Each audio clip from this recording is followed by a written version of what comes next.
तो अभी तक हम लोगों ने important questions for board exam के लिए जो पीवाईक्यू है उसके डिस्कशन में halo alkanes, halo arenes, alcohol, ether, phenol, aldehyde, ketone and carboxylic acids के इंपॉर्टेंट क्वेश्चन डिस्कस कर चुके हैं जो एग्जाम के लिए बेहद ही इंपॉर्टेंट थे।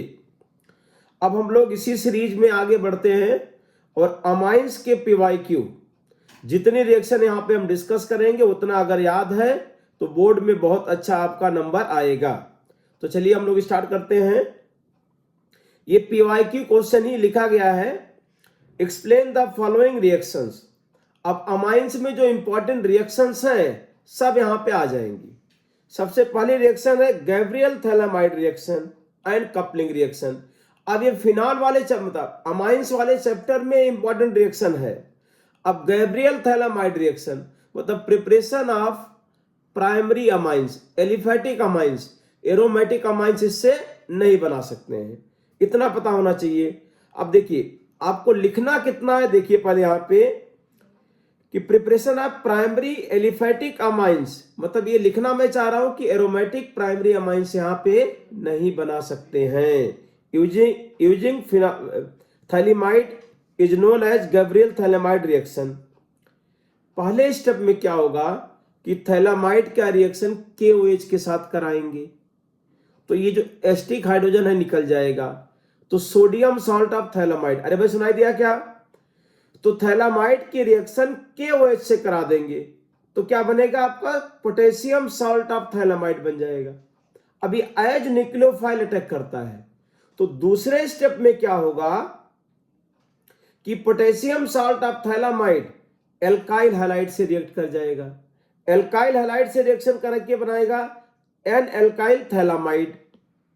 एन एल्काइल थैलामाइड यहां पे बन जाएगा, एन एल्काइल थैलामाइड।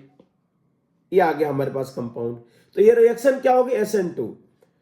तो यहां पे होती है SN2 रिएक्शन। तो अगर ये हमारे पास एरोमेटिक हैलाइड होगा तो रिएक्शन नहीं होगी, एरोमेटिक हैलाइड होगा तो रिएक्शन नहीं होगी। इसीलिए हम क्या लिखेंगे कि aromatic primary amines can not be prepared by Gabriel phthalimide reaction. तो दूसरे स्टेप में एन एल्काइल थैलामाइड बन गया। अब तीसरे स्टेप में देखो इसका करेंगे एल्कलाइन हाइड्रोलिसिस। एल्कलाइन हाइड्रोलिसिस कर देंगे तो हमें प्राइमरी अमाइन बन जाएगा। स्क्रीन पे रिएक्शन डिस्प्ले हो रही है। तो N alkyl phthalimide second step में यही बना था। तो एन एल्काइल थैलामाइड का हाइड्रोलिसिस करेंगे तो हमें प्राइमरी अमाइन मिल जाएगा। ये होता है गैब्रियल थैलामाइड, भाई याद रहना चाहिए। आगे बढ़ो। Coupling reaction of phenol and alanine, दो पूछा जाएगा। तो कपलिंग रिएक्शन अगर पूछा जाए तो फिनॉल के लिख दीजिए और एनिलीन के लिख दीजिए। दो रिएक्शन आती हैं इसमें। तो इसमें क्या होता है, डाइजोनियम सॉल्ट, आप तुरंत लिखेंगे डाइजोनियम सॉल्ट फिनॉल से रिएक्शन करेगा स्लाइटली एल्कलाइन मीडियम, तो क्या बनेगा? ऑरेंज डाई बन जाता है। अरे भाई एजोडाई, एजोडाई टेस्ट के नाम से भी इस रिएक्शन को कराते हैं, एजोडाई टेस्ट। तो फिनॉल एजोडाई टेस्ट देगा, एल्कोहल नहीं देगा। अगर पूछा जाएगा कहीं पे और तो ऐसा लिख सकते हैं।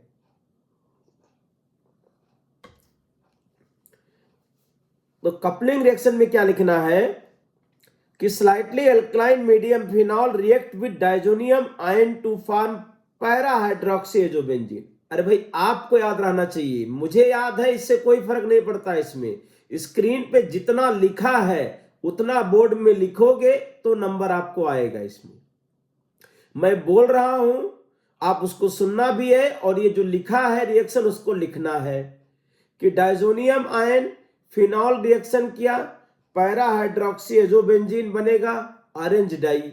ये आपका क्या हो गया? Coupling reaction of phenol. Arrow के ऊपर क्या लिखना है? स्लाइटली एल्कलाइन मीडियम लिख देना है। और अगर हमारे पास एनिलीन है, एनिलीन की डाइजोनियम आयन से रिएक्शन करा रहे हैं तो स्लाइटली एस्टिक मीडियम में, यहां पे पैरा पे अमाइनो एजोबेंजीन बनेगा, एलो डाई बन जाता है इसमें। येलो डाई यहाँ पे। तो ये दोनों रिएक्शन आपको याद रहना चाहिए, coupling reaction of phenol and coupling reaction of aniline. आज के बाद याद रहना चाहिए भाई, ये एग्जाम में पक्का पूछा जाएगा। अब देखो सेकंड क्वेश्चन देखिए, describe the following giving the relevant chemical equation in each case. Carbylamine reaction, Hofmann bromamide reaction, चारों रिएक्शन फर्स्ट और सेकंड क्वेश्चन में आ गए, मेन इंपॉर्टेंट रिएक्शन। अमाइंस के मेन 4 रिएक्शन आपको मैं शुरुआत में ही डिस्कस करने जा रहा हूं। कार्बेलामाइन रिएक्शन क्या है? Test for primary amines. अरे सुनाई दिया भाई? टेस्ट फॉर प्राइमरी अमाइंस के लिए क्या लिखते हैं? कार्बेलामाइन रिएक्शन लिखते हैं। अब इसमें क्या होता है कि अगर मानो कि हमारे पास ये सोल्यूशन दिया गया है, हमें पता करना है कि ये प्राइमरी अमाइन है, तो इसमें क्या ऐड करेंगे? क्लोरोफॉर्म। और क्या ऐड करेंगे? Potassium hydroxide.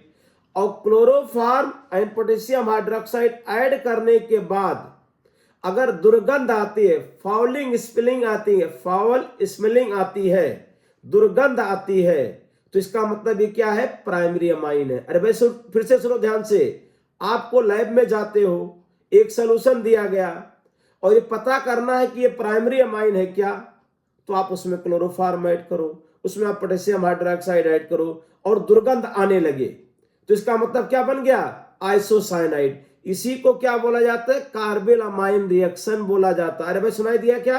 हाँ सुनाई दिया। इसमें आप कह रहे हैं कि बोर्ड एग्जाम में आए तो कैसे लिखना है, तो स्क्रीन पे आपको दिखाई दे रहा है इसमें कि प्राइमरी अमाइन होना चाहिए, एलिफेटिक एंड एरोमेटिक। ध्यान से सुनो, यहां पे गैब्रियल थैलामाइड में क्या लिखा था कि केवल प्राइमरी एलिफेटिक अमाइन बना सकते हैं, वहां पे एरोमेटिक नहीं बना सकते।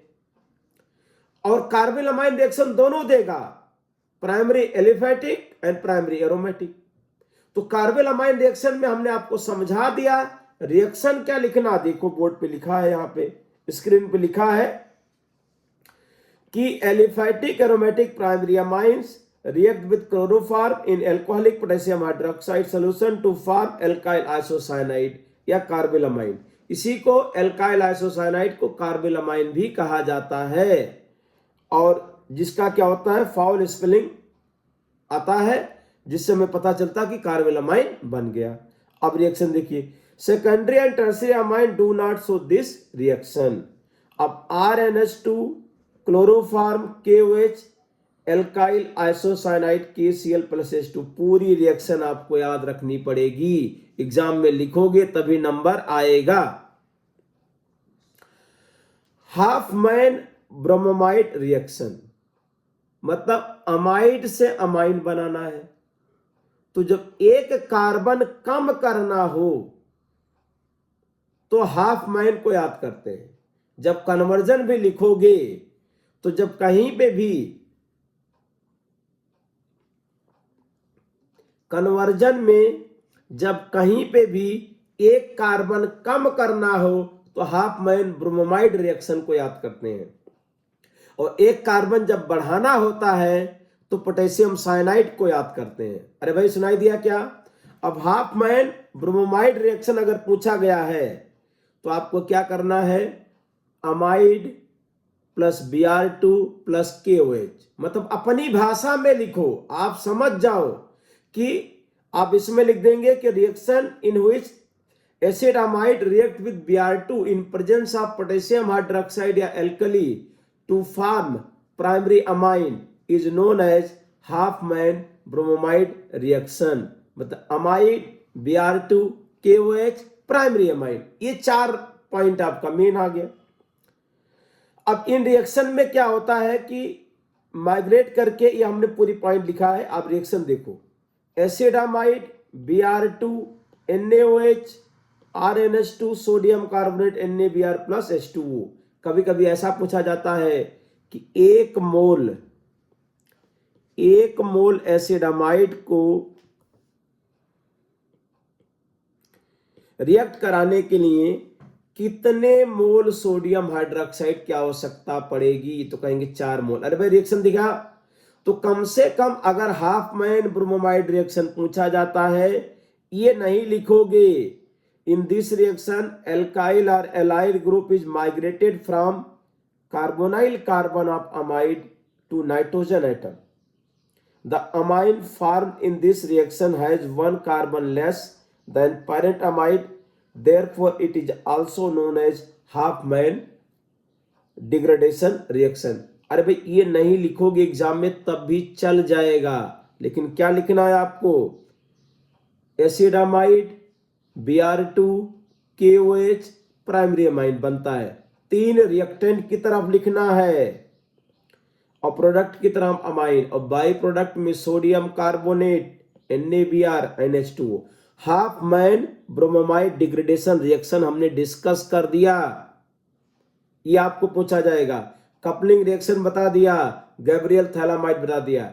गैब्रियल थैलामाइड में क्या नोट करने की बात है कि उसमें केवल प्राइमरी एलिफेटिक अमाइन बना सकते हैं, एरोमेटिक नहीं बना सकते। ऑब्जेक्टिव में आएगा तो आपको आंसर लिखने आना चाहिए। कार्बिल अमाइन रिएक्शन कौन देगा? प्राइमरी एरोमेटिक भी देगा, एलिफेटिक भी देगा। प्राइमरी एरोमेटिक एंड एलिफेटिक दोनों देगा। हाफमैन ब्रोमाइड डिग्रेडेशन से हमें क्या मिलेगा? अमाइन मिलेगा, चाहे प्राइमरी एलिफेटिक हो या एरोमेटिक हो। ठीक है, आगे बढ़ते हैं। Question number 3, write the structure of A, B and C in the following reaction. मतलब ये हमारे पास ऑप्शन दिया गया है, ए, बी एंड सी का स्ट्रक्चर लिखना है। 2 पार्ट में दिया गया है, ABC एंड ABC। अब देखिए, C6H5CONH2 एरो के ऊपर Br2 एंड NaOH लिखा है, या कभी कभी लिखा जाता है NaOBr। अरे सुनाई दिया क्या? अगर Br2 एंड NaOH लिखा है या NaOBr लिखा है तो आपको समझना क्या है कि अमाइड से अमाइन बन रहा है। ये हाफमैन ब्रोमाइड रिएक्शन है। अगर एग्जाम देने जा रहे हो, इतना क्लिक नहीं कर रहा है तो बेहोशी की हालत ही मानी जाएगी इसमें। इसका मतलब आपने सब्जेक्ट नहीं पढ़ा है। हम आपको बार बार बोल रहे हैं, कन्वर्जन कीजिए और बात को रिएजेंट से देख के समझिए कि रिएक्टेंट क्या आने वाला है या प्रोडक्ट क्या बनने वाला है। तो कंपाउंड ए क्या बन गया? अमाइन। और NaNO2 प्लस HCl, ये नाइट्रस एसिड वाली रिएक्शन है। अरे भाई याद करो, नाइट्रस एसिड। जिसने सब्जेक्ट नहीं पढ़ा है और किसी तरह से PYQ पे निर्भर है, संघर्ष कर रहा है, तो ये पूरी रिएक्शन याद करो। 0 to 5 डिग्री सेल्सियस B, और ये डाइजोनियम सॉल्ट बना होगा, और डाइजोनियम सॉल्ट से रिएक्शन कराएंगे KI की, तो क्या बन जाएगा? आयोडोबेंजीन बन जाएगा। पूरा पिक्चर क्लियर है। देखिए, अमाइड Br2 NaOH क्या बन गया? प्राइमरी अमाइन एनिलीन बन गया। NaNO2 प्लस HCl से रिएक्शन कराया, क्या बना? Diazonium salt. डाइजोनियम सॉल्ट की KI से रिएक्शन किया, आयोडोबेंजीन। डाइजोनियम सॉल्ट की 5 से 6 रिएक्शन है, बहुत ही इंपॉर्टेंट है। जितना एनसीईआरटी में दिया उसके बाहर जाना ही नहीं है। आपका साइनाइड रिएक्शन, सैनमैन रिएक्शन हो गया, गटरमैन रिएक्शन हो गया, नाइट्रोबेंजीन बनाना है बना सकते हैं, फिनाल बना सकते हैं, बेंजीन बना सकते हैं। पूरा एनसीईआरटी देखो। मैं तो यहां पे डिस्कस करूंगा ही, आपको एनसीईआरटी देखने के लिए भी बोल रहा हूं। अब दूसरा एग्जांपल क्या है? एल्काइल हैलाइड एंड KCN है, तो ये साइनाइड बन जाएगा। और साइनाइड का अगर लिथियम एल्युमिनियम हाइड्राइड से रिडक्शन करेंगे तो अमाइन बनेगा। याद रखिए, लिथियम एल्युमिनियम हाइड्राइड एक बहुत ही इंपॉर्टेंट रिएजेंट है। ये एल्डिहाइड कीटोन को भी रिड्यूस करता है, एसिड एसिड डेरिवेटिव को भी रिड्यूस करता है, लेकिन साइनाइड से क्या बनाता है? ये अमाइन बना देगा। अमाइड को भी रिड्यूस करेगा तो अमाइन बनेगा। और इसके बाद अगर एरो के ऊपर CHCl3 एंड KOH लिखा है, ये एरो के ऊपर क्या लिखा है? CHCl3 एंड KOH, तो आप तुरंत समझ जाओ ये कौन सी रिएक्शन है? कार्बिलमाइन रिएक्शन है, आइसोसाइनाइड टेस्ट वाली रिएक्शन है। क्या बनेगा? Alkyl isocyanide. अरे भाई बिना लैब में गए आप लैब की फीलिंग क्लास के अंदर पा सकते हैं। इस तरह से पढ़ाया जाता है आपको इसमें। हमने कहा यहाँ पे अमाइन है, क्लोरोफार्माइड किया, KOH ऐड किया, आइसोसाइनाइड बना, मतलब क्या हो गया, कार्बिल अमाइन रिएक्शन हो गया। प्राइमरी अमाइन की रिएक्शन है, तो अगर प्राइमरी और सेकेंडरी में डिफरेंशिएट करना तब भी इस रिएक्शन का यूज करेंगे। तो एरो के ऊपर जो लिखा था उसी से आपने जज कर लिया कि ये कार्बिल अमाइन रिएक्शन है। आगे बढ़िए, क्वेश्चन नंबर 4 देखिए क्या लिखा है भाई। Aromatic compound A on heating with Br2,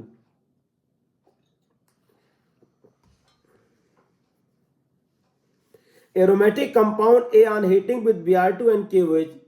अरे भाई aromatic compound Br2 and KOH की प्रेजेंस में हीट कर रहे हो तो हाफमैन ब्रोमोमाइड रिएक्शन है, ऐसा तुरंत आपको क्लिक करना चाहिए। जैसे कि फाइल अपलोड हो जानी चाहिए तुरंत, जैसे Br2 एंड NaOH, तो आपके जब दिमाग के सॉफ्टवेयर में हाफमैन ब्रोमोमाइड रिएक्शन होगा तुरंत अपलोड कि कंपाउंड ए क्या है, अमाइड है, तुरंत समझ में आ गया। और जो कंपाउंड यहां पे बना वो क्या है, अमाइन है, प्राइमरी अमाइन है।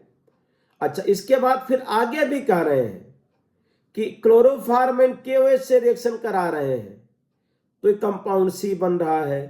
अब ABC, मतलब हर साल पूछा जाता है, क्या पूछा जाता है, Hofmann reaction, carbylamine reaction, हर साल पूछा जाता है। देखिए Br2 KOH primary amine, chloroform isocyanide, reaction लिखो, ज्यादा नहीं समझना अब इसमें। कंपाउंड ए हमारे पास क्या आ गया, अमाइड आ गया, कंपाउंड बी एनिलीन हो गया, और कंपाउंड सी क्या बन गया, आइसोसाइनाइड। तीनों कंपाउंड और तीनों का IPAC नेम भी लिख दिया। Right structure and IPAC name of ABCD। तो IPAC नेम लिखना था तो लिख दी, बेंजामाइड, एनिलीन, एनिलीन आइसोनाइट्राइल, तीनों का IPAC नेम भी लिख दिया। अब क्वेश्चन नंबर 5 देखिए, how will you convert 4 nitrotoluene to 2 bromobenzoic acid. अब इसकी एक ही पेज पर आंसर भी दिया गया है, चलो इसको एक्सप्लेन कर लेते हैं। ये 4 नाइट्रोटोल्यूएन है, इससे हमें बनाना है 2 ब्रोमोबेंजोइक एसिड। अब इसमें क्या रिएक्शन, ये पूरा NCERT का सॉल्यूशन है इसीलिए मैंने लिख दिया। अब अगर ये एग्जाम में आता है तो ये आपको इस तरह से अगर लिखने आता है तो नंबर आपको मिलेगा। भाई आपको कैसे लिखना ये भी सीखना है सब्जेक्टिव बोर्ड के अंदर। तो 4 नाइट्रोटोल्यूएन था, सबसे पहले रिडक्शन करते हैं, हेलोजिनेशन करते हैं, Br2 + Fe, तो CH3 क्या है, आर्थो पैरा है, और NO2 मेटा है, रटा होना चाहिए। अगर नहीं समझा है तो रटा होना चाहिए। एग्जाम में करने का 2 ही तरीका, या तो समझो और फिर आप उसको रटने में थोड़ी आसानी हो जाएगी, लेकिन अगर समझ में नहीं आया, एग्जाम में परफॉर्म करना है तो क्या करना है, रटना है। कौन से क्वेश्चन, अरे भाई जो इंपॉर्टेंट क्वेश्चन आपको बताया जा रहे हैं एग्जाम क्वेश्चन, उसके आंसर रट जाइए, एग्जाम में बहुत सारे बच्चे पास होते हैं इस तरह से।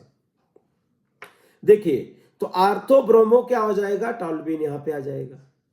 अब इसके बाद SN + HCl, तो प्रिपरेशन आप अमाइन में बता दिया है स्टार्टिंग के अंदर।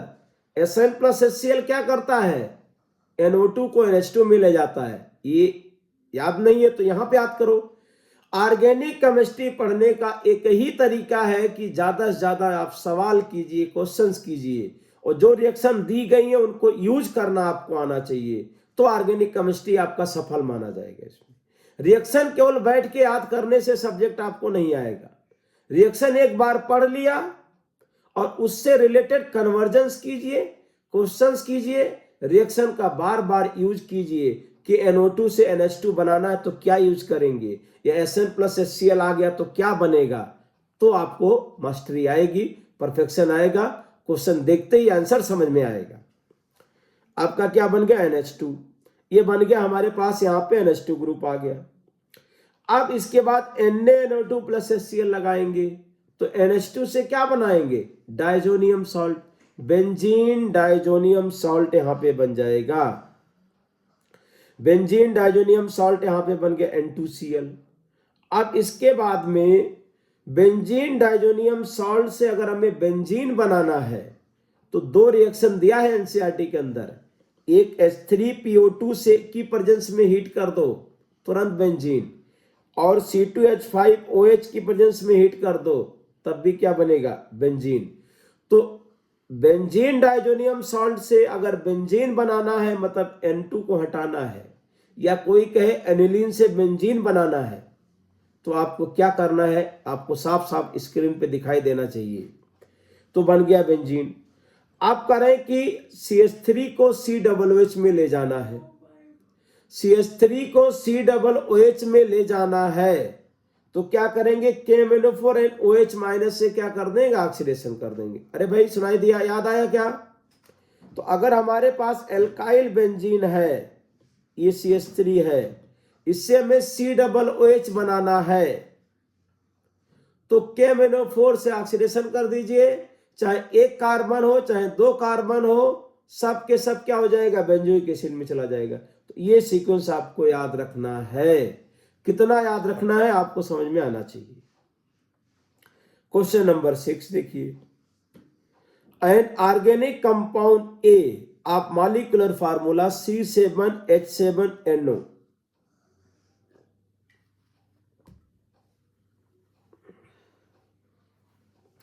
undergoes a series of reaction shown A B, मतलब write the structure of A B C D and E in the following reaction। देख लेते हैं भाई, ये आपके पास ऑर्गेनिक कंपाउंड है ए का Br2 and KOH से रिएक्शन किया, ये B बना एनिलीन, और NaNO2 प्लस HCl से B बना, C2H5OH से C बना, और Ki से E, और क्लोरोफॉर्म NaOH से D। पूरा पिक्चर क्लियर है भाई, अभी तक यही रिएक्शन बार बार पूछी जा रही है, और एनिलीन यहां पे दे दिया, और आपको मैं बोल रहा हूं Br2 and KOH कहीं दिखाई दे तो समझ जाओ कि अमाइड से अमाइन बना रहे हैं। इसी का नाम है हाफमैन ब्रोमामाइड रिएक्शन। तो पिक्चर क्लियर हो गया इसमें कि कंपाउंड ए क्या है, CONH2 है, और अमाइन का अगर NaNO2 प्लस HCl से रिएक्शन कराते हैं तो डाइजोनियम सॉल्ट बनता है बी। अरे कुछ डायरेक्ट आंसर लिखो भाई, डाइजोनियम सॉल्ट। डाइजोनियम सॉल्ट का Ki से रिएक्शन आइडोबेंजीन बनता है, और बार बार बता रहे हैं कि इथाइल अल्कोहल और H3PO2 की प्रेजेंस में रिएक्शन करा देंगे तो बेंजीन बन जाएगा। तो कंपाउंड ए भी आ गया, बी भी आ गया, सी आ गया, और ई आ गया। अब डी के लिए देखिए, ये हेलो, अब क्या क्या होगा, carbyl amine reaction, carbylamine reaction, ये एल्काइल आइसोसाइनाइड बन गया। इतना लिख देंगे आपको नंबर मिल जाएगा इसमें। कंप्लीट रिएक्शन यहाँ पे नहीं लिखेंगे तब भी चलेगा, ये कह रहे हैं कि आप स्ट्रक्चर लिखिए कि ABCD और E क्या बन रहे हैं। अब क्वेश्चन नंबर 7 देखिए, कंप्लीट द फॉलोइंग रिएक्शंस। इसमें तो डायरेक्ट आंसर लिखना है। अब देखो, एक बार स्टार्टिंग में बोला, ये दोबारा बोल रहा हूं, लिथियम एल्युमिनियम हाइड्राइड क्या करता है, रिडक्शन करता है, एल्डिहाइड से अल्कोहल बनाता है, कीटोन से अल्कोहल बनाता है, साइनाइड से प्राइमरी अमाइन बनाता है, और अमाइड से भी प्राइमरी अमाइन बनाता है। अरे सुनाई देना चाहिए, एनसीईआरटी की रिएक्शन है, बड़ी रिएक्शन नहीं है, ये बोर्ड में पूछा जाएगा। तो अमाइड से अमाइन बनाना है, तो एरो के ऊपर अगर लिखा है लिथियम एल्युमिनियम हाइड्राइड तो प्राइमरी अमाइन बना के आगे बढ़ो। ये देखो फिर रिएक्शन, मतलब जितने क्वेश्चन मैंने यहाँ पे डिस्कस करने जा रहे हैं इसके बाहर बोर्ड में पूछा ही नहीं जाएगा। यही क्वेश्चन अगर याद है तब भी बोर्ड के क्वेश्चन आप करके आओगे, मेरा पूरा 100% वादा है इसमें। इसके बाहर का कॉन्सेप्ट पूछा ही नहीं जा सकता है। इसके बाद Br2 से रिएक्शन करा दिया हमने एक्वस, तो 2,4,6 ट्राइब्रोमेलिन बनेगा। ये आपको रिएक्शन एनसीईआरटी में याद करना है। तीनों का प्रोडक्ट लिख दिया भाई, very easy question. Question number 8, an aromatic compound A molecular formula C7H6O2 दिया है। ये सीरीज ऑफ रिएक्शन देता है जिससे क्या बनता है A B C D and E in the following reaction. ये दिया गया यहां भी केस कि कंपाउंड ए का रिएक्शन NH3 हीट से कराया गया। ये चार्ट आपको दिया जाएगा। अब A B C D और E आपको बताना है। तो भाई देखिए अमाइड बना तो ये एसिड होगा पक्का, 2 ऑक्सीजन है एसिड, COOH का अमोनिया से रिएक्शन कराते हैं तो पहले सॉल्ट बनता है, हीट करते हैं तो अमाइड। सुनते रहना, कोई फालतू बात नहीं, जितनी लाइन बोल रहे हैं वो लाइन अगर आपने सुना ध्यान से तभी एग्जाम में कन्वर्जन होगा। देखिए COOH से पहले क्या बनेगा सॉल्ट, हीट करोगे क्या बन जाएगा अमाइड, तो कंपाउंड ए एसिड हो गया और कंपाउंड ए अमाइड दिया ही गया है। अब अमाइड से क्या कर रहे हैं कि अमाइड NaOH एंड Br2, अरे भाई 7वीं बार हो गया मुझे लगता है, ये क्या बना एनिलीन बन गया। फिर Br2 से रिएक्शन कराएंगे तो 2,4,6 ट्राइब्रोमो एनिलीन बन जाएगा ये रिएक्शन। और अमाइड का लिथियम एल्युमिनियम हाइड्राइड से रिडक्शन कराएंगे तो प्राइमरी अमाइन, और अमाइन का एसिटिक एनहाइड्राइड से रिएक्शन कराएंगे तो ये कह रहे हैं कि आपका एसिटाइलेशन हो जाएगा और ये बनेगा आपका एसिटानिलाइड। कॉमन नेम आपको नहीं लिखना है, एसिटानिलाइड ये कंपाउंड बन जाएगा। तो ये कह रहे हैं कि अमोनिया की रिएक्शन जैसे हम एसिड से कराते हैं या एसिटिक एनहाइड्राइड से, उस टाइप से रिएक्शन हो जाएगी। इसका लोन पेयर यहाँ पे अटैक कर जाएगा इसके प्लस से, तो ये रिएक्शन यहाँ पे होगी, एसिटानिलाइड बनेगा। Do as directed, arrange the following compounds in increasing order of their basic strength in aqueous solution. 3 compound दिए गए हैं, 2 ऑर्डर है, तो आपको याद रखना है मिथाइल के लिए क्या होता है सेकेंडरी प्राइमरी टर्सरी, ये याद रखिए भाई। इसमें दिया गया है, रीजन नहीं पूछा गया है, ऑर्डर ऑफ बेसिसिटी लिखना था केवल, ऑर्डर ऑफ बेसिसिटी आपको लिखना था यहां पे। तो मिथाइल के केस में secondary amine stronger base than primary than tertiary. अच्छा अगर इथाइल आ जाए तो क्या लिखेंगे, ये भी एनसीईआरटी में दिया गया है भाई। तो इथाइल में होता है secondary tertiary and primary. NCERT खोल के देख लेना, आप 12th पढ़ रहे हो, एनसीईआरटी पढ़ के आप पास होना चाह रहे हो तो खोल के देखना जरूरी है इसको, ठीक है। तो सेकेंडरी टर्सरी एंड प्राइमरी, तो मिथाइल एंड इथाइल दोनों का ऑर्डर याद होना चाहिए for basicity in aqueous solution. Identify A and B, तो एनिलीन की रिएक्शन NaNO2 प्लस HCl से कराएंगे डाइजोनियम सॉल्ट, हाइड्रोलिसिस करेंगे फिनॉल। ये फिनॉल के प्रिपरेशन में भी पढ़े हैं हम लोग, तो क्या बन जाएगा फिनॉल, ए बनेगा डाइजोनियम सॉल्ट, बी बनेगा फिनॉल। अब कार्बिल अमाइन रिएक्शन, तो कार्बिल अमाइन रिएक्शन फिर से, अरे भाई कितनी बार लिखें carbyl amine reaction, chloroform KOH isocyanide बन जाएगा। Give reasons for the following, acetylation of alanine reduces it's activation effect. बहुत इंपॉर्टेंट क्वेश्चन है भाई, तो फर्स्ट का आंसर पहले लिखते हैं। तो देखिए जो हमारे पास एनिलीन होता है, एनिलीन अगर हमने यहां पे लिखा aniline,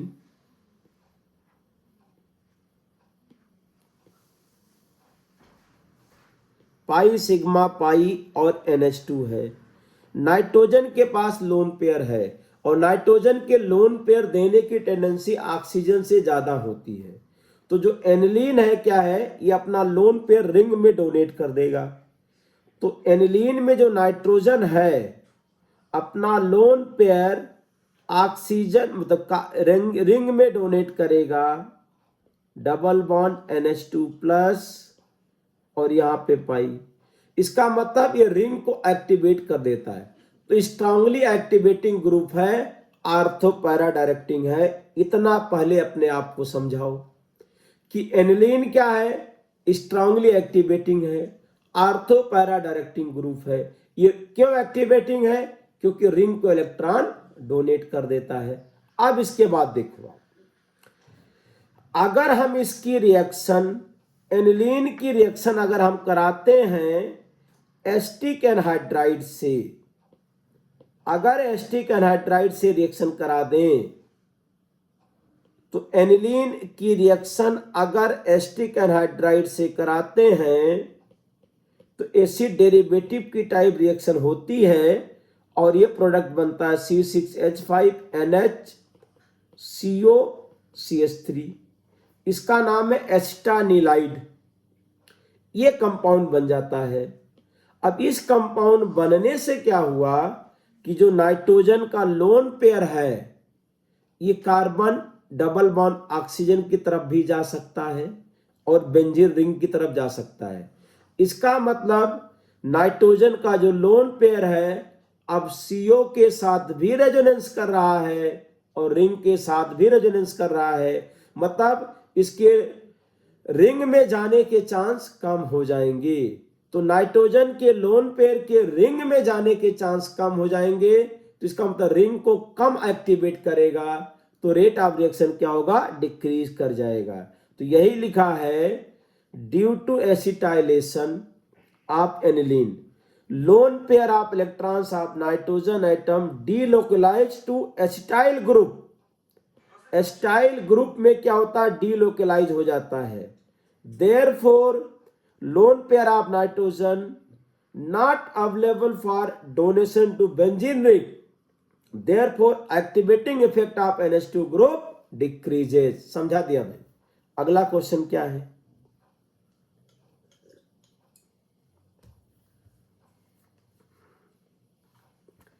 methyl amine is more basic than aniline. अरे भाई मिथाइल अमाइन में प्लस आई इफेक्ट है, रेजोनेंस नहीं है, नाइट्रोजन पे लोन पेयर फिक्स है, आसानी से देगा। एनिलीन में क्या हो गया? लोन पेयर रिंग को मिल गया, बेसिसिटी इंक्रीज कर गई, बेसिसिटी डिक्रीज कर गई। देखो यहां पे lone pair of electron of nitrogen in aniline delocalise to benzene ring, therefore aniline has a very little tendency to accept a proton to form anilinium ion. मतलब ये H+ accept करने के chance कम है। क्यों? क्योंकि नाइट्रोजन का lone pair nitrogen के पास नहीं है, वो रिंग में चला गया। मिथाइल अमाइन में क्या है? नाइट्रोजन का लोन पेयर नाइट्रोजन के पास है, तो H+ आसानी से एक्सेप्ट कर लेगा, तो स्ट्रॉन्गर बेस हो जाएगा। While in methyl amine lone pair easily available for donation, therefore methyl amine is more basic than aniline. Resonance के हेल्प से आप आंसर लिखेंगे। थर्ड वाला क्वेश्चन क्या है भाई? अरे भाई थर्ड क्या है? although NH2 is ortho para directing at aniline on nitration gives significant amount of para nitroaniline meta nitroaniline। ये बहुत इंपॉर्टेंट क्वेश्चन है कि एनिलीन कैसा है? आर्थो पैरा डायरेक्टिंग है। तो मतलब अगर इसका नाइट्रेशन कराते हैं तो क्या बनना चाहिए? अरे भाई सुनो बात को ध्यान से। एनिलीन का नाइट्रेशन कराएं तो क्या बनना चाहिए? आर्थो नाइट्रो एनिलीन या फिर पैरा नाइट्रो एनिलीन बनना चाहिए था। लेकिन हुआ क्या? जब एनिलीन का नाइट्रेशन कराया गया तो 47% मेटा नाइट्रो एनिलीन बन गया। यहीं पे आपको चौंकना चाहिए कि NH2 तो आर्थो पैरा डायरेक्टिंग है, ये मेटा कहां से आया? अरे दिखाई दिया क्या स्क्रीन पे? दिखाई दिया। बनना चाहिए था आर्थो एंड पैरा और बन रहा है मेटा भी 47%, पैरा 51% और 2% आर्थो बन रहा है।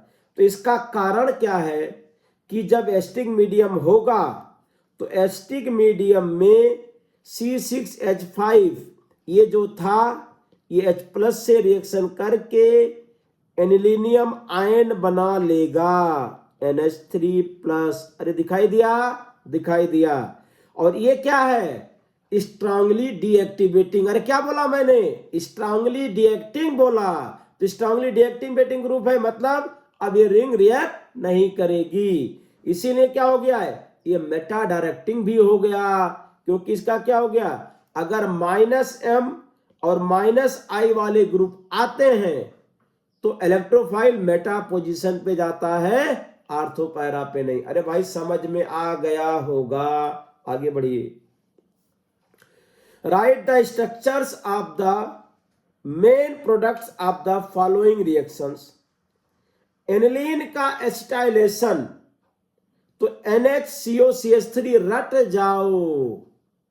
एनसीईआरटी देखा नहीं देखा, एग्जाम पढ़ा कि नहीं पढ़ा आपने, मैं जो डिस्कस कर रहा हूं इसमें जितनी रिएक्शन रिएक्टेंट देखते ही प्रोडक्ट आपके दिमाग में आना चाहिए, एसिटाइलेशन। और ये हमारे पास है बेंजीन सल्फोनिल क्लोराइड, इसको आगे हम लोग हिंसबर्ग रिएजेंट के नाम से भी जानेंगे, हिंसबर्ग रिएजेंट के नाम से इसको जानेंगे। और ये तो डाइजोनियम सॉल्ट है, अल्कोहल आया बेंजीन बनेगा, तीनों रिएक्शन याद आ गया। तो अब देखिए पहले इनका हम प्रोडक्ट लिख के खत्म करते हैं काम। तो पहले एस्टाइलेशन हुआ, एस्टानिलाइड बना, ये आपका बेंजीन, ये सल्फोनिल क्लोराइड है, तो SO2 था, नाइट्रोजन को यहां पे ले आओ, ऐसा कंपाउंड बन जाएगा, आगे इसको एक्सप्लेन करेंगे। और ये अल्कोहल के साथ डाइजोनियम सॉल्ट रिएक्शन कराएंगे, रिडक्शन होगा, क्या बन जाएगा, बेंजीन बन जाएगा, ये रिएक्शन आ गया। तो अगर आपको क्या करना था, right the structure of the main product, तो अगर मेन प्रोडक्ट लिखना तो बोर्ड में आप ये नहीं लिखोगे चलेगा, केवल आप बेंजीन लिख दीजिए, आपका आंसर यहां पे आ गया। सेकंड पार्ट देखिए, give simple chemical test to distinguish between aniline and NN dimethyl aniline, मतलब ये टर्सरी अमाइन है और ये क्या है, प्राइमरी अमाइन है। हिंसबर्ग रिएजेंट को याद करते हैं, हिंसबर्ग रिएजेंट कहां पे है देखते हैं, 5 मार्क्स में क्वेश्चन पूछा जाएगा। अब देखिए यहां पे हिंसबर्ग रिएजेंट अगर हम याद करें, aniline react with HNO2 to form diazonium salt, while okay Hinsberg नहीं यूज करते हैं, यहाँ पे HNO2 से कर दो, हाँ यहाँ पे हमने HNO2 को कर लिया। तो अगर हमने नाइट्रस एसिड से रिएक्शन करा दिया NaNO2 प्लस HCl, तो डाइजोनियम सॉल्ट बनेगा। और अगर टर्सरी अमाइन है तो टर्सरी अमाइन यहाँ पे हमने लिखा नाइट्रोसो कंपाउंड बन जाएगा, लेकिन अगर एलिफेटिक टर्सरी अमाइन होगा तो रिएक्शन नहीं करेगा। तो tertiary amine does not react with nitrous acid, आप ऐसा भी लिख सकते हैं, या नाइट्रोसो कंपाउंड बन जाता है इन केस ऑफ आपका बेंजीन रिंग अगर है तो, इलेक्ट्रोफिलिक एरोमेटिक सब्स्टिट्यूशन रिएक्शन। तो नाइट्रस एसिड से डिफरेंशिएट कर देंगे प्राइमरी, सेकेंडरी एंड टर्सरी। अगर एलिफेटिक है तो क्या लिखेंगे, प्राइमरी से बनेगा डाइजोनियम सॉल्ट, सेकेंडरी से बनेगा नाइट्रोसो, और टर्सरी रिएक्ट नहीं करता, ये एनसीईआरटी में लिखा गया है। लेकिन अगर एरोमेटिक आता है तो टर्सरी के केस में क्या बन जाएगा, साइड रिएक्शन हो जाएगी। साइड रिएक्शन में क्या है कि पैरा पोजीशन पे नाइट्रोसो ग्रुप आ जाएगा। अब तीसरा पार्ट क्या है, arrange the following in the increasing, arrange the following in the increasing order of there pKb values. अब पीकेबी वैल्यू किसका ज्यादा होगा, जिसका बेसिक स्ट्रेंथ कम होगा। अरे सुनाई दिया क्या, केबी अगर ज्यादा तो पीकेबी कम। मैथ नहीं पढ़ाना यहां पे, रिजल्ट यूज करना, फिर से बोल रहा हूं, केबी ज्यादा तो पीकेबी कम, केबी ज्यादा बेसिक नेचर ज्यादा, पीकेबी ज्यादा बेसिक नेचर कम। फिर से बोल रहा हूं, पीकेबी ज्यादा बेसिक नेचर कम, केबी ज्यादा बेसिक नेचर ज्यादा। अब आ जाइए, ये हमारे पास क्या एनिलीन है और ये इथाइल अमाइन है, और ये क्या एन मिथाइल एनिलीन है। तो aromatic amines are less basic than aliphatic. अरे भाई सुनाई दिया क्या, ये फाइल पहले से अपलोड होना चाहिए आपके अंदर। क्या सी फाइल कि aliphatic amines are more basic than aromatic, ये पहले से अपलोड है आपके पास, क्योंकि एरोमेटिक में रेजोनेंस होगा, डीलोकलाइजेशन होगा, एलिफेटिक में लोन पेयर डीलोकलाइज नहीं होगा, तो ज्यादा बेसिक होगा, H आसानी से डोनेट करेगा, H+ को एक्सेप्ट करेगा। तो इथाइल अमाइन सबसे ज्यादा स्ट्रॉन्गर बेस है। और अगर एनिलीन में और एन मिथाइल में कंपेयर करना है तो इसमें CH3 का प्लस हाई इफेक्ट आ गया। तो एन मिथाइल एलिलीन क्या है, मोर बेसिक हो गया। तो पीकेबी सबसे ज्यादा किसका हो जाएगा, एनिलीन का, फिर एन मिथाइल एनिलीन का, और फिर किसका, फिर इथाइल अमाइन। तो इसका आंसर आप लिख देंगे एनिलीन का पीकेबी ज्यादा, फिर इसका पीकेबी, और इथाइल अमाइन का पीकेबी सबसे कम हो गया। अब अगला क्वेश्चन हम लोग देखते हैं, क्वेश्चन नंबर 12 देखो। साइनाइड है NH2 H2NNI है, अरे रिडक्शन होगा भाई, इसको CH2NH2 लिखो, CH2NH2, और H3PO2NH2O भाई डाइजोनियम को खा जाएगा, ये खत्म कर देगा, बेंजीन बना लेगा। और CH3 यानी एथेनोइक एसिड, एक कौन सी रिएक्शन, कार्बेल अमाइन रिएक्शन है। तो आपको मतलब फ्रैक्शन ऑफ सेकंड पहले से पता है तो 3 नंबर आपको मैक्सिमम 30 सेकंड लगेंगे, 3 नंबर मिल जाएगा आपको। लिख दिया यहाँ पे, फर्स्ट सेकंड ये लिख दिया और थर्ड ये लिख दिया यहाँ पे। Question number 13, how do you convert the following, N phenyl ethanamide to parabromoaniline. तो ये हो गया N phenyl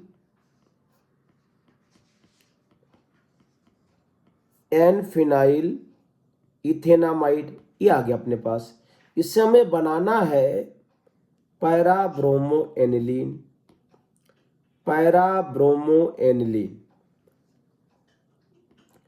NH2 and TBr।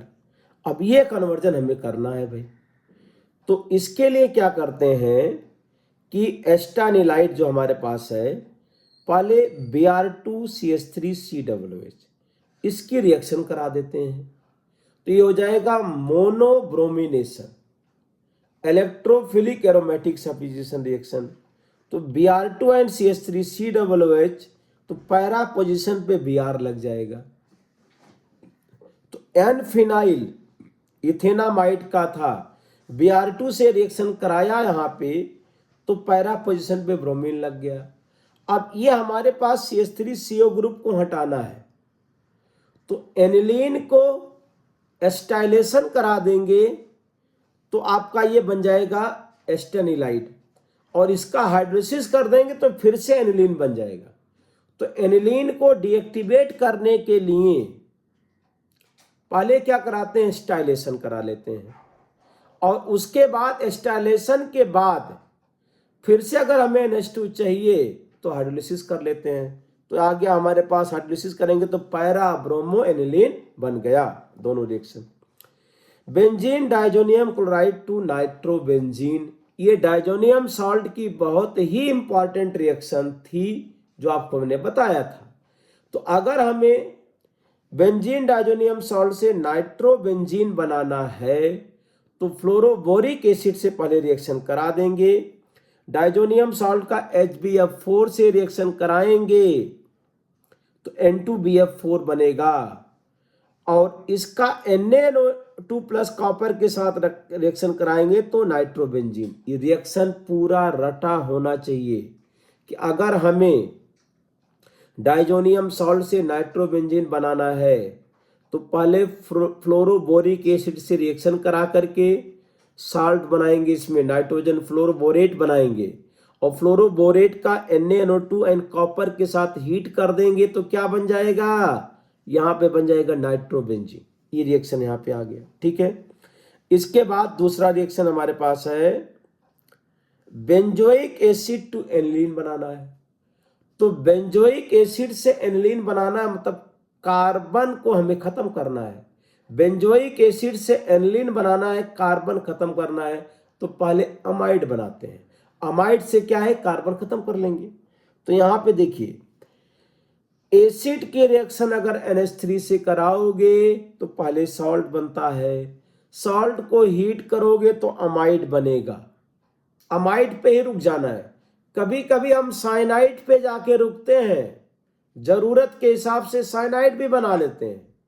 अभी इधर अमाइड पे रुकना था, क्यों, क्योंकि हमें अमाइन बनाना था, एनिलीन बनाना था, इसीलिए हम अमाइड पे रुक गए। अरे भाई सुनाई दिया क्या?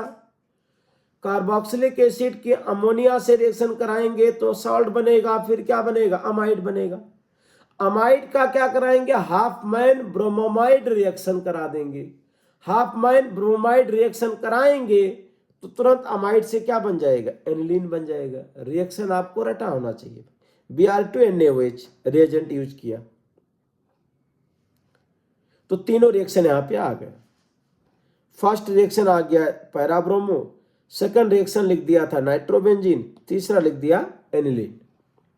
आप क्वेश्चन नंबर 14 देखो।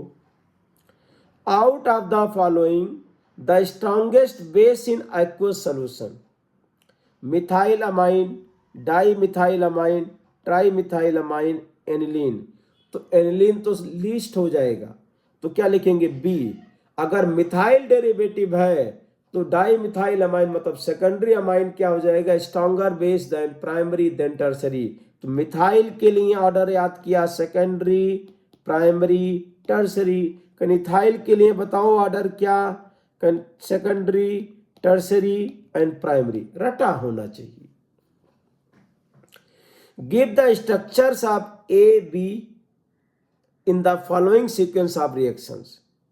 मतलब 3 पार्ट हैं, सभी में ए बी का स्ट्रक्चर लिखना है। अरे भाई अभी ये रिएक्शन लिखा कि CH3COOH अमोनिया, ये क्या बनेगा यहाँ पे? अमाइड। ये अमाइड क्यों बना? क्योंकि आगे की रिएक्शन हमें क्या बता रही है? Hopman bromide reaction. बस ए एंड बी आ गए दोनों, ये ए है ये बी है। आगे देख लेते हैं। Fe प्लस HCl क्या बना देगा? देखो NaNO2 प्लस HCl अगर रिएक्शन कराना है तो इसके पहले क्या होना चाहिए? एनिलीन होना चाहिए, आप प्राइमरी अमाइन होना चाहिए। तो प्राइमरी अमाइन होगा ज़्यादा से ज़्यादा केस में, तो तुरंत आपको समझ में आ जाएगा। ये क्या है? सैंडमेयर रिएक्शन है भाई। हाइड्रोलिसिस कर दिया, एसिड बन गया, इजी था। अमोनियम सॉल्ट हीट कर दिया, अमाइड बन गया। तो यहां से डायरेक्ट अमाइड भी लिख सकते हो, ये ना लिख करके अमाइड। ये हाफमैन ब्रोमाइड रिएक्शन आपको फिर रिपीट कर रहा हूं। Br2 प्लस NaOH लिखा हो या NaOBr लिखा हो, हाफमैन ब्रोमाइड रिएक्शन मानेंगे। Fe प्लस HCl आया, NH2 बन गया। NaNO2 प्लस HCl आया, डाइजोनियम सॉल्ट बन गया। AB का रिएक्शन आ गया। आपको रिएक्शन रिजल्ट लिख दिया। CuCN आया, साइनोबेंजीन हाइड्रोलिसिस किया, बेंजोइक एसिड बन गया। मतलब CN का जब हाइड्रोलिसिस करेंगे तो क्या बनेगा? COOH। ये भी याद रखेंगे इसमें। अमाइड का हाइड्रोलिसिस करेंगे तब भी क्या बन जाएगा? एसिड बन जाएगा। क्वेश्चन नंबर 16 देखिए।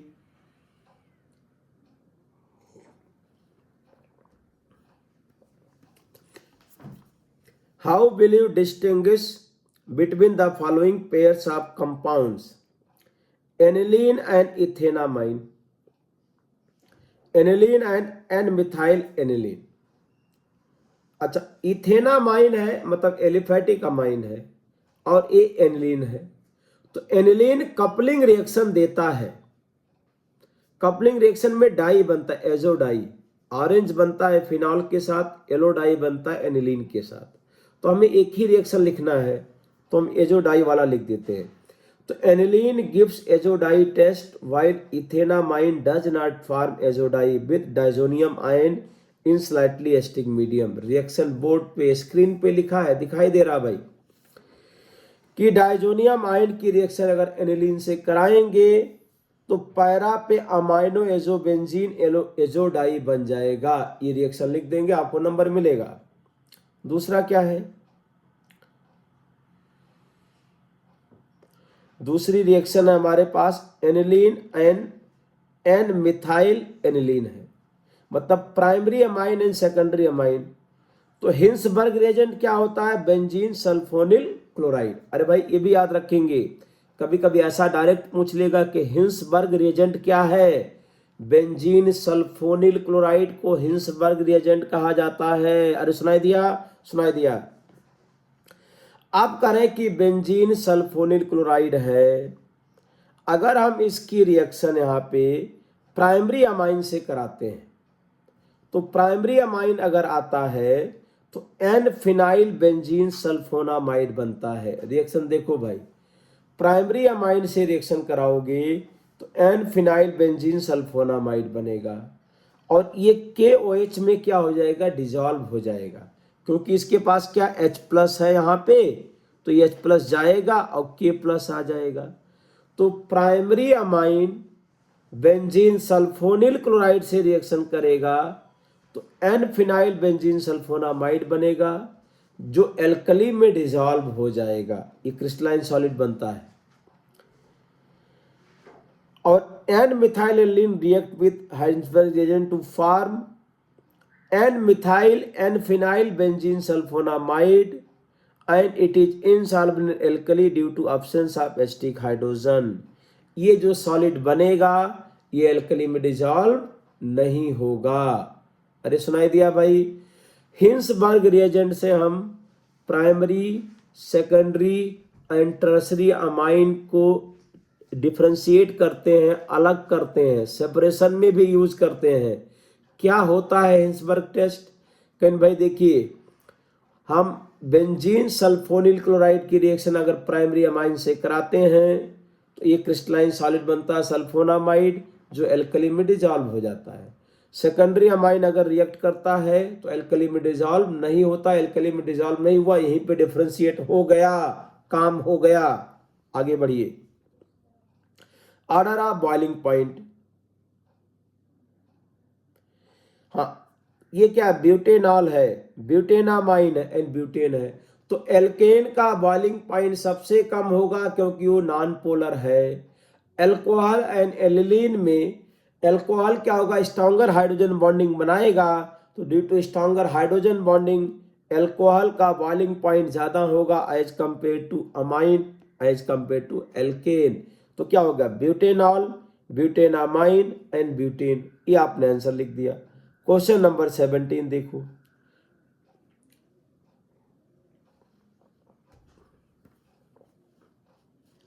तो आपको देखिए इंपॉर्टेंट रिएक्शन जो है वो पूछी जाएंगी।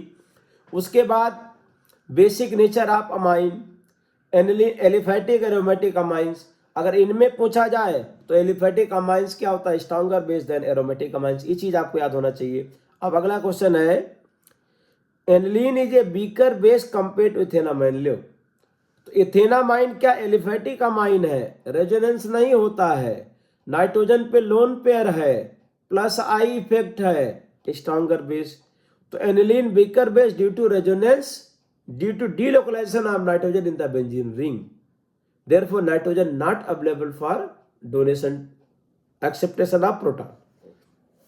लिखा है aniline is weaker base than ethanamine due to delocalization of lone pair of electron of nitrogen atom in benzene ring. Therefore, lone pair of nitrogen of aniline is less available for donation, while in ethanamine no resonance occurs and electron density on nitrogen atom increases by plus I effect. Therefore, ethanamine is stronger base than aniline.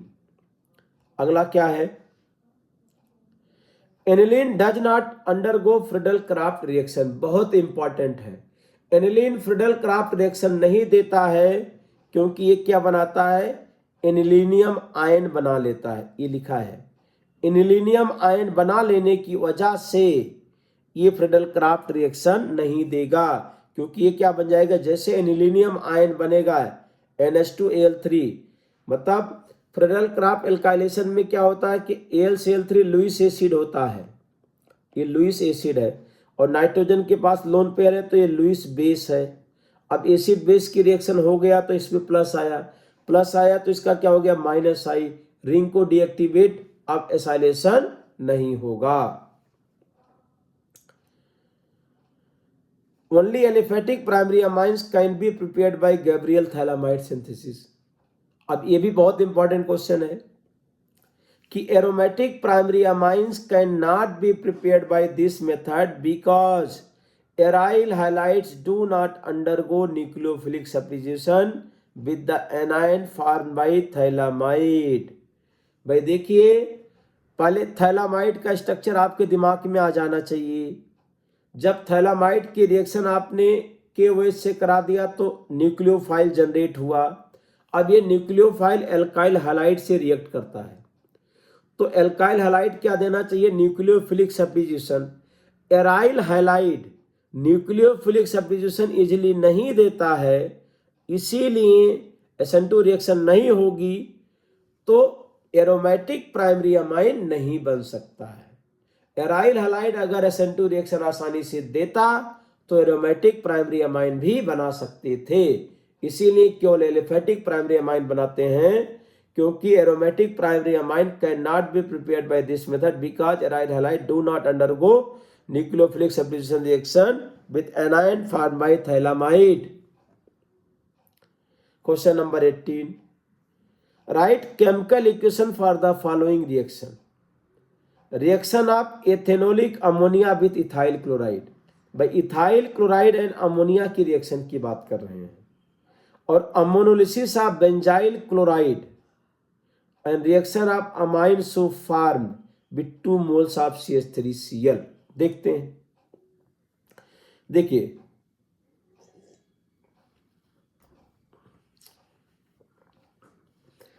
Ethyl chloride and ammonia की reaction होगा तो primary amine बनेगा। Primary amine का फिर ये nitrogen यहां पे react कर जाएगा, फिर SN2 रिएक्शन होगा, Cl leaving group, secondary amine बनेगा। तीसरा मॉलिक्यूल अगर इथाइल क्लोराइड आया तो टर्शियरी अमाइन बनाएगा। चौथा मॉलिक्यूल अगर आ गया तो क्या बना, क्वार्टररी अमोनियम सॉल्ट। फिर से सुनो, अमोनिया अगर एल्काइल हैलाइड से रिएक्शन करता है तो फर्स्ट मॉलिक्यूल से प्राइमरी अमाइन, सेकंड मॉलिक्यूल से सेकेंडरी अमाइन, थर्ड मॉलिक्यूल से टर्शियरी अमाइन, और फोर्थ से क्वार्टररी अमोनियम सॉल्ट। तो जब आपको एग्जाम में पूछा जाए कि इथाइल क्लोराइड अमोनिया का रिएक्शन कराइए तो ये पूरा लिख देना है, ऐसे लिखेंगे तो आपको नंबर मिलेगा। NCERT में लिखा है भाई इसी तरीके से। और सेकंड क्वेश्चन करें कि अमोनोलिसिस ऑफ बेंजाइल क्लोराइड, मतलब अमोनिया की रिएक्शन पहले आप बेंजाइल क्लोराइड से करा दीजिए, तो यहां भी प्राइमरी अमाइन ही बनेगा। अब आगे 2 ही मॉलिक्यूल मिथाइल क्लोराइड दे रहे हैं, तो 2 मॉलिक्यूल से क्या बनेगा, टर्शियरी अमाइन पे रिएक्शन रुक जाएगी। 3 मॉलिक्यूल देते तो क्वार्टररी अमोनियम सॉल्ट बनता। शायद रिएक्शन आपको समझ में आ गया। ये SN2 रिएक्शन है, न्यूक्लियोफिलिक सब्स्टिट्यूशन रिएक्शन है। Cl हटाइए, नाइट्रोजन यहां लगा दीजिए। क्वेश्चन नंबर 19 देखिए, right chemical equations for the following convergence. Ethyl chloride से आपको प्रोपेनामाइन बनाना है, 1 कार्बन बढ़ाना है। तो जब 1 कार्बन बढ़ाना हो तो एल्काइल हैलाइड की रिएक्शन पहले पोटेशियम साइनाइड से करा दीजिए, तो 1 कार्बन बढ़ जाएगा, रिडक्शन कर देंगे तो अमाइन बन जाएगा। तो कन्वर्जन देख ही लेते हैं, अरे लिखा ही गया है। पोटेशियम सोडियम साइनाइड से रिएक्शन कराया तो प्रोपेल नाइट्राइड बन गया, रिडक्शन कर दिया अमाइन। अब देखो यहाँ पे NCERT के अंदर सॉल्यूशन दिया है और रिएजेंट का नाम भी नहीं लिखा है, लेकिन तुम्हें रिएजेंट पूछा जाएगा तो रिएजेंट आप लिथियम एल्युमिनियम हाइड्राइड यहां लिख दोगे तो साइनाइड से क्या बन गया, अमाइन बन गया, कंप्लीट मान लिया जाएगा। अगला क्वेश्चन क्या है कि बेंजाइल क्लोराइड से बनाना है, फिर यहां भी 1 कार्बन बढ़ाना है, वही रिएक्शन कराएंगे। सोडियम साइनाइड से करा दिया और H2Ni रिडक्शन करा दिया तो क्या बन गया, 2 फिनाइल इथेनामाइन बन गया। अगला क्वेश्चन देखिए, right the main products of the following reactions. तो प्राइमरी अमाइन नाइट्रस एसिड से रिएक्शन करता है तो डाइजोनियम सॉल्ट बनता है। अब डाइजोनियम सॉल्ट 2 प्रकार के होते हैं, एक एलिफैटिक एक एरोमेटिक। तो अगर एलिफैटिक है तो रिएक्शन कहां पे रुकेगी, जाके एल्कोहल बनेगा। तो देखो यहां पे CH3CH2N2Cl था, फिर ये कन्वर्ट होके CH3CH2OH बना लेगा। और एरोमेटिक होगा तो अलग लिखना होगा, डाइजोनियम सॉल्ट फिर एल्कोहल नहीं बनाएगा, वहां पे H2O की प्रेजेंस में हीट कर देंगे तो बना लेगा। अच्छा, अब बेंजीन सल्फोनिल क्लोराइड और क्या है हमारे पास है, प्राइमरी अमाइन है। तो क्या बन जाएगी, एन एल्काइल सल्फोनामाइड बन जाएगा, इथाइल है, एन इथाइल सल्फोनामाइड बन जाएगा। और ये हमारे पास है एसिटाइलेशन ऑफ एनिलीन। जब एनिलीन की रिएक्शन CH3COCl से कराएंगे तो आपको क्या करना है, नाइट्रोजन पे रिएक्शन कराना है, रिंग में नहीं कराना है। यहां गलती हो सकती है, रिंग में नहीं जाना है, आपको नाइट्रोजन पे ही रिएक्शन करानी है। अब प्रोडक्ट देख लेते हैं क्या बना, डाइजोनियम अल्कोहल, इसमें क्या बन गया, बेंजीन सल्फोनामाइड बना, इसमें एन इथाइल बेंजीन सल्फोनामाइड। और बेस ये आपका एसिटाइलेशन हो गया, तो ये बन गया, यहां पे आप इसको ऐसा लिख सकते हैं, ये प्रोडक्ट बना हमारे पास एस्टानिलाइड, एस्टानिलाइड, ये प्रोडक्ट यहां पे बन गया। अब आगे देखिए, arrange the following in decreasing order of pKb giving reason. ये कह रहे एनिलीन है, पैरा नाइट्रोएनिलीन है, पैरा टॉलुइडीन है, मतलब पैरा पोजीशन पे NO2 है एंड CH3 है। तो अब ये एनिलीन था, तो अब इसका क्या है, प्लस I इफेक्ट है, और इसका माइनस I है और माइनस M है। तो अगर माइनस I और माइनस M आएगा तो बेसिक नेचर क्या होगा, डिक्रीज कर जाएगा, एसिडिक नेचर बढ़ता था। फिर से ध्यान से सुनो, बेसिक नेचर क्या होगा, डिक्रीज कर जाएगा, एसिडिक नेचर क्या होगा, बढ़ जाता था। तो करें कि हाँ, डिक्रीजिंग ऑर्डर ऑफ पीकेबी, तो सबसे स्ट्रॉन्गर बेस जो हमारे पास है, ऑर्डर ऑफ बेसिसिटी पहले लिख दिया, तो पीकेबी लिखना है। इसको थोड़ा सा एक्सप्लेन करते हैं।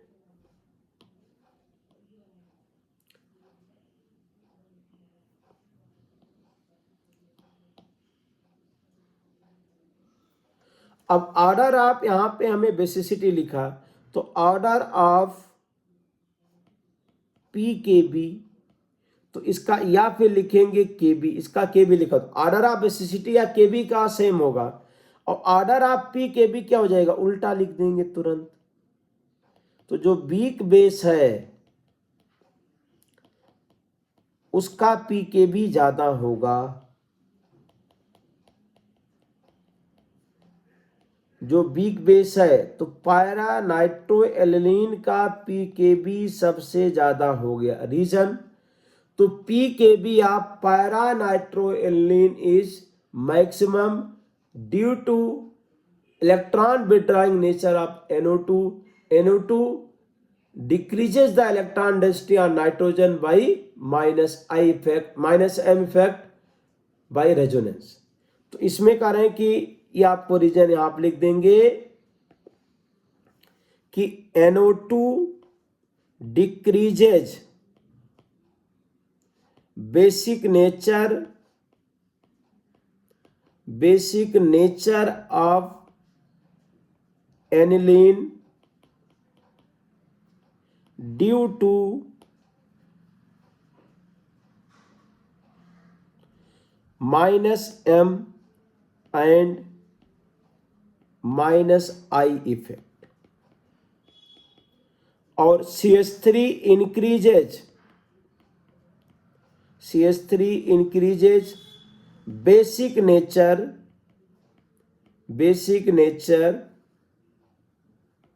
due to plus I effect, which increases the electron density in the benzene ring and basic nature increases. ये रीजन लिख देंगे यहाँ पे। इन गैसियस स्टेट, तो अब देखिए इथाइल अमाइन, मतलब इथाइल डेरिवेटिव अगर है, इथाइल का primary amine, secondary amine, tertiary amine, तो इसमें दो ऑर्डर बनते हैं। अगर एक्वस सोल्यूशन है तो एक्वस सोल्यूशन में क्या हो जाता है, सेकेंडरी, प्राइमरी एंड टर्सरी। अगर वाटर लिखा गया है तो सेकेंडरी,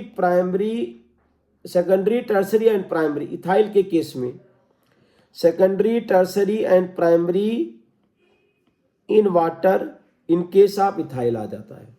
लेकिन अगर गैस फेज है तो सॉल्वेशन वाला फैक्टर नहीं आएगा। सॉल्वेशन वाला फैक्टर नहीं आएगा तो प्लस आई इफेक्ट बढ़ेगा, बेसिक नेचर बढ़ जाएगा। तो यहाँ पे जो आपको आंसर लिखा है यही सही लिखा है। अब ऑर्डर ऑफ पी के बी, ऑर्डर ऑफ पी के बी अगर लिखना है तो उल्टा लिख देना है। प्राइमरी NH2, फिर सेकेंडरी NH और फिर टर्सरी। गैस फेज में है इसलिए ऑर्डर ऐसा है पी के बी। ओरिजिन में लिखेंगे due two plus I effect, plus I effect increases, basic nature increases. Account for the following supporting your answer with the diagrams of equations wherever possible. Diazonium salt of aromatic amines are more stable than those of aliphatic amines. Methyl amine in water react with ferric chloride to precipitate hydrated ferric oxide. अब देखिए exam में ऐसे question पूछे जाएंगे भाई आपको। तो diazonium salt of aromatic amines are more stable than those of aliphatic amines. Aliphatic amine में कार्बोकैटायन जो बनता है वो स्टेबल होता है और एरोमेटिक में फिनाइल कार्बोकैटायन बनने के चांस होंगे। तो फिनाइल कार्बोकैटायन क्या हो जाता है? अनस्टेबल। तो ये कह रहे हैं कि हमारे पास एलिफेटिक डाइजोनियम सॉल्ट जो होता है ओके आप यहाँ पे लिखा है तो हम इसका एक काम करते हैं, एलिफेटिक का बना देते हैं फिर दोनों एक साथ एक्सप्लेन करते हैं। ये अगर हमारे पास CH3 है, CH2 है, NH2, NaNO2 और प्लस HCl, तो CH3 CH2 N2Cl plus minus, तो ये कार्बोकैटायन यहाँ पे बन जाएगा। CH3 CH2 प्लस N2 आ जाएगा यहाँ पे गैस। तो देखो ये लिखा गया है कि एलिफेटिक डाइजोनियम आयन ऐसा बनेगा और ये बना लेगा R प्लस, और एरोमेटिक डाइजोनियम सॉल्ट ये बनेगा N2। तो aliphatic diazonium ion is highly unstable due to formation of stable carbocation by loss of N2 as leaving group, while stability of aromatic diazonium ion at low temperature is explained by resonance। तो जो aromatic diazonium ion है मतलब benzene का अगर है तो इसमें कह रहे हैं कि ये रेजोनेंस हो गया। तो अगर यहाँ पे रेजोनेंस हुआ तो बेंजीन रिंग से आएगा तो ये बॉन्ड क्या होगा? Increase. Bond carbon nitrogen bond strength क्या होगी? इंक्रीज कर जाएगा। तो बेसिक नेचर स्टेबिलिटी क्या होगा? इंक्रीज कर जाएगा। तो aromatic diazonium salt are more stable than aliphatic due to resonance stabilisation, ऐसा लिख सकते हैं। रेजोनेंस यहाँ पे हो गया इसलिए एरोमेटिक डाइजोनियम सॉल्ट क्या होगा? रिलेटिवली मोर स्टेबल हो गया। या दूसरे तरीके से क्या कह सकते हैं कि ये लेस स्टेबल कार्बोकैटायन बनाता है। तो लेस स्टेबल कार्बोकैटायन बनाएगा तो इजिली मतलब नहीं बनेगा तो स्टेबल माना जाएगा। ये आपका एलिफेटिक में क्या है कि कार्बोकैटायन स्टेबल बनता है तो आसानी से बन जाएगा। तो आप ये रेजोनेंस का सहारा लेकर के इसको एक्सप्लेन कर देंगे। अब सेकंड रिएक्शन देखो, मिथाइल अमाइन फेरिक क्लोराइड से रिएक्ट कर रहा है। जब मिथाइल अमाइन फेरिक क्लोराइड से रिएक्ट करेगा तो एसिड बेस टाइप की रिएक्शन होगी। तो ये बेस हो गया और इसमें कह रहे हैं कि सॉल्ट ऑफ वीक बेस और स्ट्रांग एसिड था। तो अब क्या बन जाएगा? ये CH3 NH3 plus OH minus था, ये Cl के साथ सॉल्ट बना लेगा और ये बनेगा हाइड्रोक्साइड जो ऑक्साइड के फॉर्म में प्रेसिपिटेट हो जाएगा। अरे सुनाई दिया भाई? रस्टिंग वाले में जैसे होता है उस टाइप से ये क्या बनेगा? ऑक्साइड के फॉर्म में प्रेसिपिटेट कर जाएगा। तो ये क्वेश्चन आपका था कि methyl amine in water react with ferric chloride to precipitate hydrated ferric hydroxide, मतलब हाइड्रेटेड फेरिक हाइड्रोक्साइड यहाँ पे प्रेसिपिटेट होगा और पीपीटी बना इसीलिए रिएक्शन क्या होगा, फॉरवर्ड डायरेक्शन में प्रोसीड कर जाएगी अकॉर्डिंग टू ली चैटिलियर प्रिंसिपल। वो सब मत कीजिए, ली चैटिलियर प्रिंसिपल मत याद कीजिए। यहां पे ये प्लस है माइनस है, ये +3 है और ये माइनस है। पहले बना होगा फेरिक हाइड्रोक्साइड और जो ऑक्साइड के फॉर्म में आप लिख सकते हैं .XH2O, तो ऑक्साइड फेरिक ऑक्साइड जो है यहाँ पे प्रेसिपिटेट हो जाएगा। अब हम लोगों ने यहां तक 22 क्वेश्चन डिस्कस किए अमाइंस के, और इसमें जितनी रिएक्शन यूज हुई हैं वो आप रिएक्शन याद कर लीजिए, और जितने कन्वर्जन हमने किए हैं, जितने क्वेश्चंस किए हैं, उनका आंसर लिखने आपको जैसे लिखा था वैसा लिखना सीख लीजिए। बोर्ड के लिए सफिशिएंट है, इतना जानकारी है तो बोर्ड में आपका पेपर बहुत अच्छा होगा। Best of luck.